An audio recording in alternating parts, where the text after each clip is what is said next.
ನಮಸ್ಕಾರ ಸ್ನೇಹಿತರೆ, ನಾನು Triveni. Welcome to my channel spiritual alchemy 7. ನನ್ನ ಚಾನೆಲ್ ಅನ್ನು ಸಬ್ಸ್ಕ್ರೈಬ್ ಮಾಡಿರುವ ಒಬ್ಬೊಬ್ಬರಿಗೂ ನನ್ನ ತುಂಬ ಹೃದಯದ ಧನ್ಯವಾದಗಳು.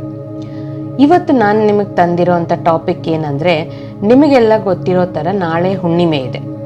ಅದು ಸಿಂಹ ರಾಶಿಯಲ್ಲಿ ಬಂದಿರುವಂಥ ಹುಣ್ಣಿಮೆ.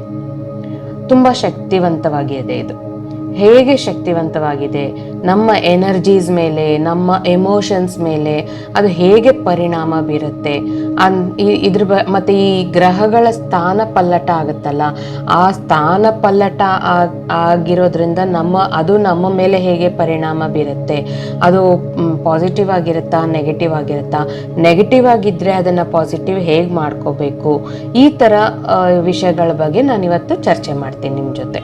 ಅದನ್ನು ಒಂದು 5 ಸ್ಟೆಪ್ಗಳಲ್ಲಿ ವಿವರಿಸ್ತೀನಿ. ಮೊದಲನೇದು ಬಂದು ನಮ್ಮ ಪ್ರಾಮುಖ್ಯತೆಯ ಅರ್ಥದಲ್ಲಿ ಹೆಚ್ಚಳ, ಅಂದರೆ ಸಿಗ್ನಿಫಿಕೆನ್ಸ್.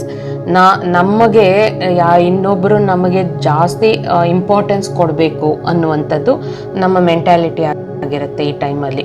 ಅದು ಇವಾಗ ನಾನು ಹೇಳೋ ಈ 5 ಪಾಯಿಂಟ್ಗಳಲ್ಲಿ ನಿಮಗೆ ಯಾವ್ದು ಅನ್ವಯಿಸುತ್ತೆ ಅನ್ನೋದು ನೀವು ನೋಡ್ಕೊಳ್ಳಿ. ಖಂಡಿತ ಯಾವುದೋ ಒಂದು ಅನ್ವಯಿಸುತ್ತದೆ. ಈಗ ಈ ಪ್ರಾಮುಖ್ಯತೆಯ ಅರ್ಥದಲ್ಲಿ ಹೆಚ್ಚಳ ಅಂದ್ರೆ ಏನಂದ್ರೆ, ನಾವು ಸಾಮಾನ್ಯವಾಗಿ ಬೇರೆಯವ್ರ ಗಮನ ಬಯಸ್ತೀವಿ. ಅಂದ್ರೆ ಅವರು ನಮ್ಮನ್ನೇ ಅಬ್ಸರ್ವ್ ಮಾಡಬೇಕು, ನಮ್ಮ ಜೊತೆನೇ ಮಾತಾಡಬೇಕು, ನಮ್ಮ ಜೊತೆನೇ ಇರಬೇಕು ಅನ್ಕೋತೀವಿ, ಅದೊಂದು. ಆಮೇಲೆ ಬೇರೆಯವರು ನಮ್ಮ ಮೇಲೆ ಜಾಸ್ತಿ ಪ್ರೀತಿ ಕಾಳಜಿ ತೋರಿಸ್ಬೇಕು ಅಂತ ಬಯಸ್ತೀವಿ, ಅದೊಂದು.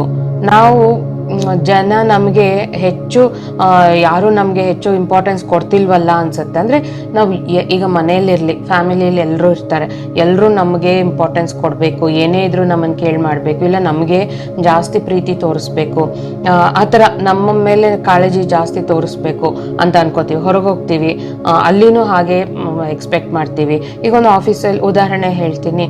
ಈಗ ನಾವು ಕೆಲಸದಲ್ಲಿ ಇರ್ತೀವಿ ಅಥವಾ ಮನೆಯಿಂದನೇ ಕೆಲಸ ಮಾಡ್ತಿರ್ತೀವಿ. ಆಗ ನಮ್ಮ ಬಾಸ್ ಇರ್ತಾರೆ, ನಿಮ್ಮ ಬಾಸು. ಆಗ ನಿಮ್ಗೆ ಏನು ಅನ್ಸುತ್ತೆ, ನಾನು ಎಷ್ಟು ಕೆಲಸ ಮಾಡ್ತೀನಿ, ನನ್ನ ಬಾಸ್ ನನಗೆ ಗೌರವ ಕೊಡ್ತಿಲ್ಲ ಅಥವಾ ಪ್ರಾಮುಖ್ಯತೆ ಕೊಡ್ತಾ ಇಲ್ಲ, ನನ್ನ ಇಷ್ಟು ಎಫರ್ಟ್, ಕಠಿಣ ಪರಿಶ್ರಮಕ್ಕೆ ಮನ್ನಣೆ ಕೊಡ್ತಾ ಇಲ್ಲ, ಅಥವಾ ನಮ್ಮ ಸಂಬಂಧದಲ್ಲಿ ಅಥವಾ ನಿಮ್ಮ ರಿಲೇಷನ್ಶಿಪ್ಸ್, ಅಂದರೆ ನಿಮಗೆ ಯಾವುದೇ ರಿಲೇಷನ್ಶಿಪ್ ಆಗಿರಲಿ, ಫ್ಯಾಮಿಲಿ, ಫ್ರೆಂಡ್ಸ್ ಅಥವಾ ಲವ್, ಈ ಥರ ಯಾವುದೇ ಒಂದು ರಿಲೇಷನ್ಶಿಪ್ ಆಗಿರಲಿ, ಅದರಲ್ಲಿ ಅವರು ನಿಮಗೆ ಕಾಳಜಿ ತೋರಿಸ್ತಾ ಇಲ್ಲ, ಈ ಥರ ಫೀಲಿಂಗ್ಸ್ ಎಲ್ಲ ಇದ್ದಕ್ಕಿದ್ದಂತೆ ನಿಮ್ಗೆ ಆ ಥರ ಫೀಲ್ ಆಗ್ತಿರುತ್ತೆ. ಇದೊಂದು ನಮಗೆ ನೆಗೆಟಿವ್ ಆಗಿ ಯೋಚನೆ ಮಾಡೋಕ್ಕೆ ಶುರು ಮಾಡಿಬಿಡ್ತೀವಿ.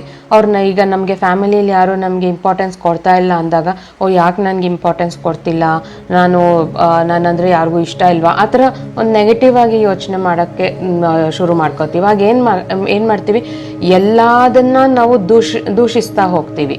ಎಲ್ಲ ಇದರಿಂದಾನೇ ಆಗಿದ್ದು, ಅದರಿಂದಾನೇ ಆಗಿದ್ದು,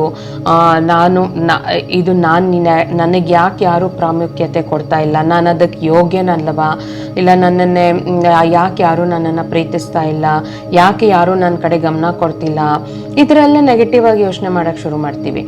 ಅದು ಯಾಕೆ ಅಂದರೆ, ಈ ಶಕ್ತಿಗಳು ಆ ನೆಗೆಟಿವ್ ಈ ಒಂದು ಎನರ್ಜಿ ಇರುತ್ತಲ್ಲ, ಈ ಸಿಂಹ ರಾಶಿಯಲ್ಲಿ ಬಂದಿರುವಂಥ ಈ ಫುಲ್ ಮೂನ್ ಇದೆಯಲ್ಲ, ಅಂದರೆ ಹುಣ್ಣಿಮೆ, ಇದರಲ್ಲಿರುವಂಥ ಆ ಎನರ್ಜಿಲಿರುವಂಥ ಪವರ್, ಅದಕ್ಕೆ ನಾವೇನು ಮಾಡಬೇಕು, ಅದರ ಸಂಕೇತನೇ ಇದು. ಈಗ ನಾವೇನು ಮಾಡಬೇಕು ಅದಕ್ಕೆ ಅಂದರೆ, ನಮ್ಮ ಸುತ್ತ ನಮಗೆ ಯಾರ ಜೊತೆ ಇಶ್ಯೂ ಇದೆ, ಅದು ನಮ್ಮ ಫ್ಯಾಮಿಲಿ ಇರ್ಬೋದು ಅಥವಾ ಕೆಲಸ ಮಾಡೋ ಜಾಗದಲ್ಲೇ ಇರ್ಬೋದು, ಯಾರ ಜೊತೆ ಈ ಥರ ಅನಿಸುತ್ತೆ, ನಮ್ಮ ಜೊತೆ ಜಾಸ್ತಿ ಒಂದು ಗಮನ ಕೊಡ್ತಾ ಇಲ್ಲ, ನಮಗೆ ಬೇಕಾಗಿರೋಂಥ ಕಾಳಜಿ ಕೊಡ್ತಿಲ್ಲ, ಈ ಥರ ಎಲ್ಲ ಯಾರ ಬಗ್ಗೆ ಅನ್ನಿಸ್ತಿದೆಯೋ, ಕೂತ್ಕೊಂಡು ಅವ್ರ ಜೊತೆ ಮಾತಾಡಿ. ಏನು ಪ್ರಾಬ್ಲಮ್ಮು, ಏನು ಇಶ್ಯೂ ಇದೆ, ಯಾಕೆ ಈ ಥರ, ನನ್ನ ಕಡೆ ನೀನು ಯಾಕೆ ಗಮನ ಕೊಡ್ತಿಲ್ಲ, ಅಥವಾ ನನಗೆ ಯಾಕೆ ನೀನು ಮುಂಚೆ ಥರ ಕಾಳಜಿ ತೋರಿಸ್ತಾ ಇಲ್ಲ, ಆ ಥರ ಮಾತಾಡಿ. ಆಗ ಮಾತಾಡಿದಾಗ ಒಬ್ಬರ ಮನಸ್ಸಲ್ಲಿ ಏನಿದೆ ಅನ್ನೋದು ಇನ್ನೊಬ್ಬರಿಗೆ ಗೊತ್ತಾಗತ್ತೆ. ಆಗೇನಾಗುತ್ತೆ, ಈ ಥರ ನೆಗೆಟಿವಿಟಿ ಎಲ್ಲ ಹೋಗುತ್ತೆ. ಇದೊಂದು. ಮತ್ತು ಎರಡನೇದು ಸ್ನೇಹಿತರೆ, ಇದೇನಂದರೆ ಅಹಂಕಾರ. ಜಾಸ್ತಿ ಎದ್ದು ಕಾಣಿಸೋಂಥ ಅಹಂಕಾರ, ನಮ್ಮಲ್ಲಿರುವಂತಹ ಅಹಂಕಾರ ಎದ್ದು ಹೊರಗೆ ಬರುತ್ತೆ ಈ ಟೈಮಲ್ಲಿ. ಎಲ್ರಿಗೂ ಆಗತ್ತೆ ಅಂತ ನಾನು ಹೇಳ್ತಿಲ್ಲ, ಮೆಜಾರಿಟಿ ಜನಕ್ಕೆ ಅದು ನಮಗೆ ಗೊತ್ತಿರಲ್ಲ ಅದು ಅಹಂಕಾರ ಅಂತ. ನಾವೇನು ಅನ್ಕೋತೀವಿ, ಇದು ನನ್ನ ಸಹಜ ಭಾವನೆ ಅಂತ ಅನ್ಕೋತೀವಿ. ಬಟ್ ಹಾಗಲ್ಲ. ಸಾಮಾನ್ಯವಾಗಿ ಯಾವಾಗಲೂ ಇರೋಕ್ಕಿಂತಾನು ಹೆಚ್ಚಿಗೆ ಇರುತ್ತೆ ಅಹಂಕಾರಕ್ಕೆ ಪ್ರಾಮುಖ್ಯತೆ ಹೆಚ್ಚಾಗಿ ಕೊಡ್ತೀವಿ ನಾವು. ಸೊ ನಮ್ಮ ಮೊಂಡುತನ ಇರ್ಬೋದು, ನಾವು ಇನ್ನೊಬ್ಬರ ಜೊತೆ ವಾದ ಮಾಡುವಾಗ ನಾವೇ ಗೆಲ್ಲಬೇಕು ಅಂತ ಅಗತ್ಯ ಇಲ್ಲದೇನೆ ನಾವು ಆ ಥರ ಆರ್ಗ್ಯುಮೆಂಟ್ ಮಾಡ್ಬೋದು. ಈ ಥರ ನಾವು ಎಲ್ಲರ ಜೊತೆ ಮನೆಯಲ್ಲಾಗಲಿ ಹೊರಗಾಗಲಿ ಯಾರ ಜೊತೆನಾದ್ಲಿ ಮಾತಾಡುವಾಗ ಒಂದು ಆರ್ಗ್ಯುಮೆಂಟ್ಸ್ ಬರುತ್ತೆ, ಅಥವಾ ನಾನು ಹೇಳಿದ್ದೇ ಕರೆಕ್ಟು, ಇದನ್ನೇ ಫಾಲೋ ಮಾಡಬೇಕು ಅಂತ ನಾವು ಹಠ ಹಿಡಿತೀವಿ. ಇದೊಂಥರ, ಯಾಕಂದರೆ ನಮ್ಮೊಳಗಿರೋ ಆ ನೆಗೆಟಿವ್ ಇಮೋಷನ್ ಎದ್ದು ಹೊರಗೆ ಬರ್ತಾ ಇದೆ ಈ ಒಂದು ಪವರ್ಫುಲ್ ಹುಣ್ಣಿಮೆಯಿಂದ.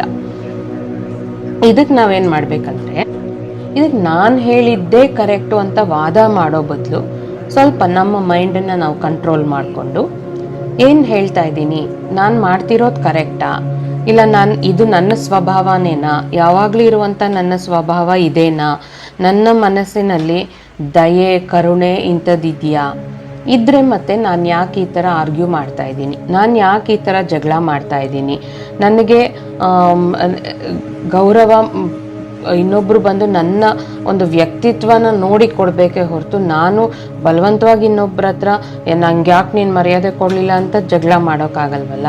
ಸೊ ಈ ಥರ ಚೇಂಜಸ್ ಎಲ್ಲ ನಮ್ಮಲ್ಲಿ ಆಗ್ತಿರುತ್ತೆ. ಇದೊಂದು ಫಸ್ಟ್ನೇದೇನೆಂದರೆ, ಮೊದಲನೇದು ಎಲ್ಲರ ಗಮನ ನಮ್ಮ ಮೇಲೆ ಇರಬೇಕು ಅಂದ್ಕೊಳ್ಳೋದು. ಈ ಎರಡನೇದು ಬಂದು ನಮ್ಮೊಳಗಿರುವಂಥ ಹೆಚ್ಚು ಅಹಂಕಾರ ಹೆಚ್ಚಾಗತ್ತೆ, ಇದೊಂದು.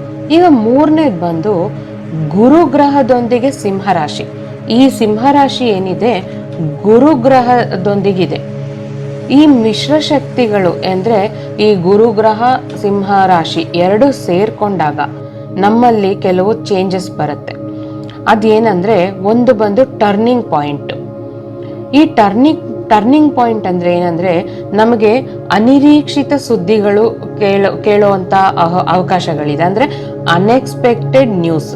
ನಾವು ಇಂಥ ನ್ಯೂಸ್ನ ಕೇಳ್ಬೋದು ಅಂತ ಕೂಡ ನಾವು ಎಕ್ಸ್ಪೆಕ್ಟೇ ಮಾಡಿರಲ್ಲ. ಅದು ಒಳ್ಳೇದು ಇರ್ಬೋದು, ಕೆಟ್ಟದ್ದು ಇರ್ಬೋದು, ಅದೊಂದಾಗತ್ತೆ. ಆಮೇಲೆ ನಾವು ಯಾವುದೋ ಒಂದು ದಿಕ್ಕಿನಲ್ಲಿ ಹೋಗ್ತಾ ಇರ್ತೀವಿ, ನಾವು ಇದ್ದಕ್ಕಿದ್ದಂತೆ ಬೇರೆ ದಿಕ್ಕಿನಲ್ಲಿ ಹೋಗ್ಬಿಡ್ತೀವಿ. ಅಂದರೆ ನಮ್ಮ ಆಲೋಚನಾ ಶಕ್ತಿಗಳು ಒಂದು ಡೈರೆಕ್ಷನಲ್ಲಿ ಹೋಗ್ತಾ ಇರುತ್ತೆ, ನಮಗೇ ಗೊತ್ತಿಲ್ಲದೇನೆ ಆ ಡೈರೆಕ್ಷನಿಂದ ಇನ್ನೊಂದು ಡೈರೆಕ್ಷನ್ಗೆ ಹೋಗ್ಬಿಡುತ್ತೆ. ಇನ್ನೊಂದೇನಂದ್ರೆ ಅಭಿವೃದ್ಧಿ ಅಥವಾ ಪ್ರಗತಿ. ಅಂದರೆ ಅಭಿವೃದ್ಧಿಯ ನಾವು ಮಾಡೋ ಕೆಲಸಗಳಲ್ಲಿ ಅಭಿವೃದ್ಧಿ ಹೆಚ್ಚಿಗೆ ಇರ್ಬೋದು. ಅಂದರೆ ವಿಶೇಷವಾಗಿ ಹೊಸ ಸಂಬಂಧ, ಅಂದರೆ ರಿಲೇಷನ್ಶಿಪ್ಗೆ ಬಂದಾಗ ಆ ಒಂದು ಹೊಸ ರಿಲೇಷನ್ಶಿಪ್ಪಲ್ಲಿ ಪ್ರಗತಿ ಹೊಂದುವಂಥ ಸಮಯ ಇದು. ಮುನ್ನಡೀತೀವಿ ಆ ಸಮಯದ ಜೊತೆಗೆ. ಇದು ಒಳ್ಳೇದೇ. ಈ 3 ಪಾಯಿಂಟ್ಸನ್ನು ಗ್ರಹ ಅಂದರೆ ಈ ಸಿಂಹರಾಶಿಯಲ್ಲಿ ಗುರು ಗ್ರಹ ಇರೋದು ತುಂಬ ಜನಕ್ಕೆ ಒಳ್ಳೇದೇ ನಡೆಯುತ್ತೆ. ಒಂದು ಬಂದು ಟರ್ನಿಂಗ್ ಪಾಯಿಂಟು, ನಾವು ಅನ್ಎಕ್ಸ್ಪೆಕ್ಟೆಡ್ ನ್ಯೂಸ್ ಕೇಳೋ ಅಂಥ ಅವಕಾಶ ಇದೆ. ಇನ್ನೊಂದು ಬಂದು ಇನ್ನೊಂದು ಪಾಯಿಂಟ್ ಹೇಳಕ್ಕೆ ಮತ್ತೆ ಸ್ನೇಹಿತರೆ, ಇದರಲ್ಲಿ ಇನ್ನೊಂದೇನೆಂದರೆ, ನಮ್ಮ ತಲೆ ಭಾರ ಅನ್ನಿಸ್ಬೋದು, ಇಲ್ಲ ನಮ್ಮ ಹಣೆ ಮೇಲೆ ಏನೋ ಒಂಥರ, ಅಂದರೆ ಈ ಥರ್ಡ್ ಐ ಇದೆಯಲ್ಲ ಅದು ಒಂಥರ ಜುಮ್ ಅಂತ ಅನ್ನೋದು, ಆ ಥರ ಆಗ್ಬೋದು. ಇಲ್ಲ ನಮ್ಮ ಕಿವಿಲಿ ಏನೋ ಒಂಥರ ಗುಮ್ ಅಂತ ಶಬ್ದ ಕೇಳಿಸ್ಬೋದು. ಇದೆಲ್ಲ ಯಾಕೆಂದರೆ ಗುರುಗ್ರಹದಲ್ಲಿ ಸಿಂಹರಾಶಿ ಇರೋದರ ಸೂಚನೆಗಳಿದೆಲ್ಲ. ಸೊ ಇದೆಲ್ಲ ಆಲ್ಮೋಸ್ಟ್ ಎಲ್ರಿಗೂ ಇದೆಲ್ಲ ಆಗ್ಬೋದು, ಆಗದೇನೂ ಇರ್ಬೋದು. ಇದು ಸಾಮಾನ್ಯವಾಗಿ ನಡೆಯೋದೆ. ಸೊ ಇದರಲ್ಲಿ ನಾವೇನು ಟೆನ್ಷನ್ ಆಗುವಂಥ ಅವಶ್ಯಕತೆ ಇಲ್ಲ. ಈಗ 4ನೇದೇನೆಂದರೆ, ಉತ್ಸಾಹ, ಅಭಿವ್ಯಕ್ತಿ ಚಲಿಸುವಂಥ ಸಾಧ್ಯತೆ. ಅಂದರೆ ನಮ್ಮಲ್ಲಿರುವಂತಹ ಒಂದು ಕ್ರಿಯೇಟಿವಿಟಿ, ಪ್ಯಾಷನ್, ಇದನ್ನೆಲ್ಲ ನಾವು ಹೊರಗೆ ತೆಗೆಯುವಂಥ ಸಮಯ. ಈ ಸಮಯದಲ್ಲಿ ನಾವು ಹೆಚ್ಚು ಉತ್ಸಾಹಭರಿತರಾಗಿ ನಮ್ಮ ಅಧಿಕೃತ ಬೇರುಗಳಿಗೆ ನಾವು ಚಲಿಸುವ ಸಾಧ್ಯತೆಗಳಿದೆ.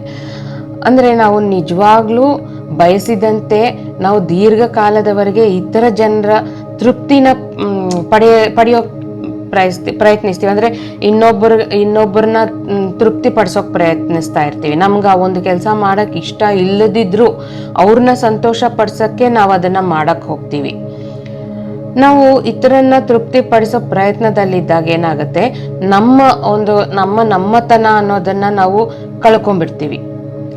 ಇತರ ಜನಗಳಿಗೆ ನಾವು ನಮ್ಮ ಕೆಲಸಗಳನ್ನ ಮಾಡೋಕ್ಕೆ ಅಂದರೆ ಅವ್ರಿಗೆ ನಮ್ಗೆ ಇಷ್ಟ ಇಲ್ದಿದ್ರು ಅವ್ರ ಕೆಲಸ ನಾವು ಮಾಡ್ತೀವಿ, ಅವ್ರನ್ನ ಇಂಪ್ರೆಸ್ ಮಾಡೋಕ್ಕೆ.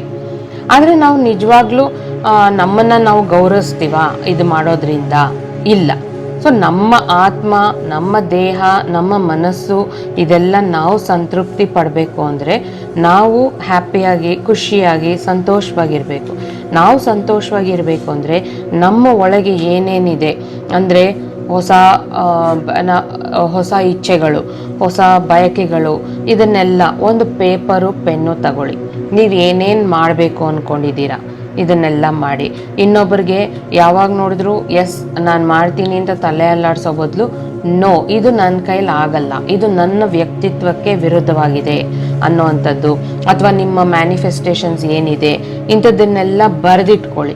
ಬರೆದಿಟ್ಕೊಂಡಾಗ ಏನಾಗುತ್ತೆ, ನೀವು ಏನೇನು ಮಾಡಬೇಕು ಇನ್ನು ಮುಂದಕ್ಕೆ ಅನ್ನೋದು ನಿಮಗೆ ಗೊತ್ತಾಗುತ್ತೆ. ಈ ಒಂದು ಹುಣ್ಣಿಮೆ ದಿನ ನೀವೇನು ಅದರಲ್ಲಿ ನೀವು ಯಾವುದನ್ನು ಮೊದಲು ಆಯ್ಕೆ ಮಾಡಿ ಮ್ಯಾನಿಫೆಸ್ಟ್ ಮಾಡ್ಕೋಬೋದು ಅನ್ನೋದು ನಿಮ್ಮ ಒಂದು ಪ್ರಯಾರಿಟಿ ಆಗುತ್ತೆ. ಚೆನ್ನಾಗಿ ಇದೊಂದು ನಮ್ಮ ಅಂದರೆ ನೆಕ್ಸ್ಟ್ ನಮಗೆ ಇಂಪಾರ್ಟೆಂಟಾಗಿ ಬೇಕಿರೋದು ಏನು ಅಂತ ಗೊತ್ತಾಗುತ್ತೆ ಇದರಲ್ಲಿ.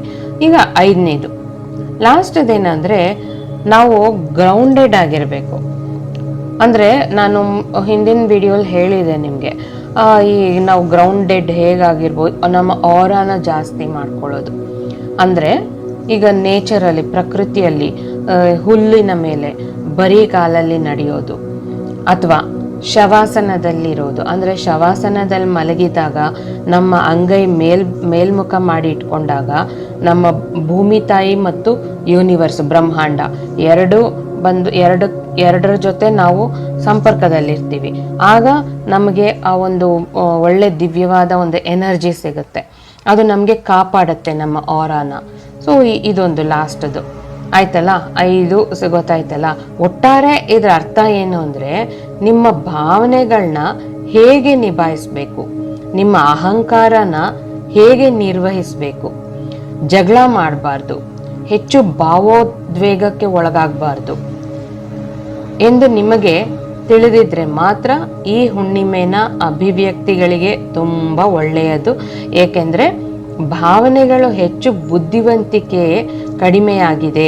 ಆದರೆ ನಿಮ್ಮ 2 ಕಾಲುಗಳ ಮೇಲೆ ದೃಢವಾಗಿ ಅಂದರೆ ಈಗ ನೀವು ತಲೆ ಎತ್ತಿ ಮೇಲ್ ನೋಡ್ತಾ ಇರಬೇಕು, ಆದರೆ ಕಾಲು ಕೆಳಗೆ ಇರಬೇಕು. ಅಂದರೆ ನಾವು ನಮ್ಮ ಸ್ಥಾನದಲ್ಲೇ ಇದ್ದು ಮೇಲೆ, ಅಂದರೆ ನಮಗೆ ನಮ್ಮ ಆಕಾಂಕ್ಷೆಗಳು, ನಮ್ಮ ಇಚ್ಛೆಗಳು ಮೇಲಿರುತ್ತೆ, ಅದನ್ನು ನಾವು ಕೆಳಗಿದ್ದೇ ಮೇಲಿಂದ ಪಡ್ಕೋಬೇಕು. ಅಂತಂದರೆ ನಮ್ಮ ಎಫರ್ಟ್ ಹಾಕಿ ನಾವು ಪಡ್ಕೋಬೇಕು. ಇದನ್ನು ಹೇಗೆ ಮಾಡಬೇಕು, ನಾಳೆಯ ದಿನ ನೀವು ಹೇಗೆ ಉಪಯೋಗಿಸ್ಕೋತೀರಾ, ಮೆಡಿಟೇಷನ್ಸ್ ಮಾಡಿ, ಎಲ್ಲ ರೀತಿಯ ಮ್ಯಾನಿಫೆಸ್ಟೇಷನ್ಸ್ಗಳು ಮಾಡಿ. ಮ್ಯಾನಿಫೆಸ್ಟೇಷನ್ಗಳು ತುಂಬ ರೀತಿಗಳಲ್ಲಿದೆ. ಅದು ನಿಮಗೆ ತಿಳಿದಿಲ್ಲ ಅಂದರೆ ನೆಕ್ಸ್ಟ್ ವಿಡಿಯೋಗಳಲ್ಲಿ ಹೇಳ್ತೀನಿ. ಈಗ ಸದ್ಯಕ್ಕೆ ಮೆಡಿಟೇಷನ್ ಮಾಡ್ಕೊಳ್ಳಿ. ತುಂಬು ಹುಣ್ಣಿಮೆ ಅಲ್ವಾ ನಾಳೆ, ಆ ಹುಣ್ಣಿಮೆ ಚಂದ್ರನ ಕೆಳಗೆ ಕೂತ್ಕೊಳ್ಳಿ, ಓಪನ್ ಪ್ಲೇಸಲ್ಲಿ, ಟೆರೆಸ್ ಅಥವಾ ನಿಮ್ಮ ಮನೆ ಮುಂದೆ ಗಾರ್ಡನ್ ಇದ್ರೆ ಅಲ್ಲಿ ಕೂತ್ಕೊಂಡು ಒಂದು ಗಾಜಿನ ಬಾಟಲಲ್ಲಿ ನೀರು ತಗೊಂಡು ಕೂತ್ಕೊಳ್ಳಿ, ನಿಮ್ಮ ಕೈಯಲ್ಲಿ ಇಟ್ಕೊಳ್ಳಿ, ಕಣ್ಣು ಮುಚ್ಕೊಂಡು ಆ ಚಂದ್ರನ ನೆನೆಸ್ಕೊಂಡು ಮನಸ್ಸಲ್ಲಿ ನಿಮ್ಮ ಬಯಕೆಗಳೇನಿದೆ, ನಿಮ್ಮ ಒಳಗೆ ಏನೇನು ಚೇಂಜಸ್ ಬಂದಿದೆ ಅದನ್ನು ನೀವು ಹೇಗೆ ಸರಿ ಮಾಡ್ಕೋಬೇಕು, ಇಂಥದ್ದನ್ನೆಲ್ಲ ನೀಟಾಗಿ ಹೇಳ್ಕೊಳ್ಳಿ, ಸರಿ ಮಾಡ್ಕೊಳ್ಳಿ. ಆಯ್ತಲ್ವ ಸ್ನೇಹಿತರೆ? ಅರ್ಥ ಆಯ್ತಲ್ವಾ? ಖುಷಿ ಆಯ್ತಾ? ಇನ್ನು ನೆಕ್ಸ್ಟ್ ವಿಡಿಯೋದಲ್ಲಿ ಇನ್ನೂ ಒಳ್ಳೆ ಟಾಪಿಕ್ ತಗೊಂಡು ಬರ್ತೀನಿ. ಇಷ್ಟ ಆಗಿದ್ದರೆ ಈಗ ನಾನು ಹೇಳಿರುವಂಥ 5 ಏನು ಪಾಯಿಂಟ್ಸ್ ಏನಿದೆ ಅದರಲ್ಲಿ ನಿಮಗೆ ಏನಾದರೂ ಒಂದು ಎಕ್ಸ್ಪೀರಿಯನ್ಸ್ ಆಗಿದ್ದರೆ ಅದನ್ನು ಕಾಮೆಂಟ್ ಸೆಕ್ಷನಲ್ಲಿ ಬಂದು ಕಾಮೆಂಟ್ ಮಾಡಿ. ಸೊ ದಟ್ ಬೇರೆಯವರು ಅದನ್ನು ನೋಡಿದಾಗ ಓಕೆ ಇದೆಲ್ಲ ನಮಗೆ ಮಾತ್ರ ಆಗ್ತಿಲ್ಲ, ಇನ್ನೂ ಬೇರೆಯವ್ರಿಗೂ ಇದು ನಡೀತಾ ಇದೆ ಅಂತ ಅವ್ರಿಗೂ ಒಂದು ಧೈರ್ಯ ಬರುತ್ತೆ. ಧನ್ಯವಾದಗಳು ಸ್ನೇಹಿತರೆ.